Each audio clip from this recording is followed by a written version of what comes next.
চলে এসেছি আরেকটি রেসিপি নিয়ে। দেখো, আলুগুলো কেটে নিয়েছি একটু বড় বড় করে। আজ খুব তাড়াতাড়ি ঘরের উপকরণ দিয়ে তৈরি করব কাশ্মীরি আলুর দম। কড়াই আমি আমার তেল দিয়ে দেব। তেল গরম হয়ে গেছে, আলুগুলো আমি এবার ভেজে নেব। দিয়ে দেবো নুন আর দিয়ে দেবো অল্প হলুদ।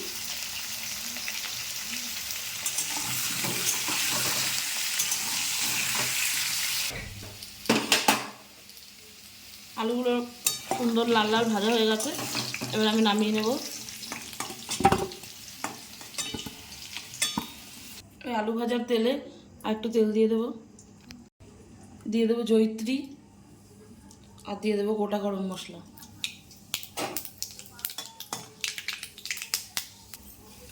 তার মধ্যে নিয়ে নেব কাশ্মীরি লঙ্কার গুঁড়ো, একসাথে মেরে ফেটিয়ে এটা দিয়ে দেবো।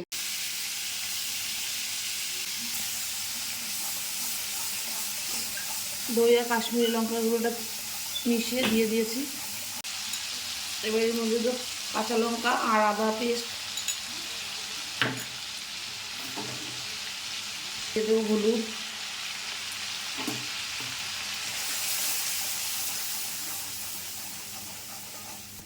দিয়ে দেবো টমেটো পেস্ট,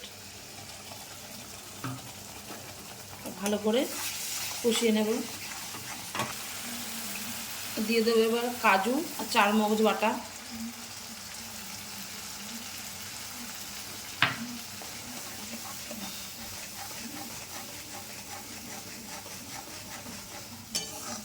দিয়ে দেবো একটু চিনি।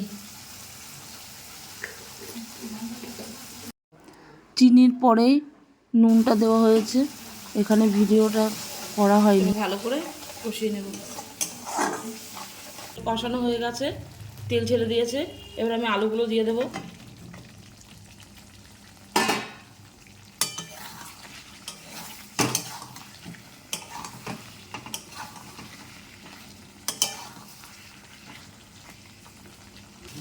হয়ে গেছে কষানো, এবার আমি জল দিয়ে দেবো।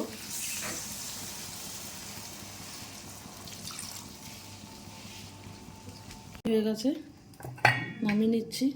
দেখো বন্ধুরা, রেডি হয়ে গেছে কাশ্মীরি আলুর দম।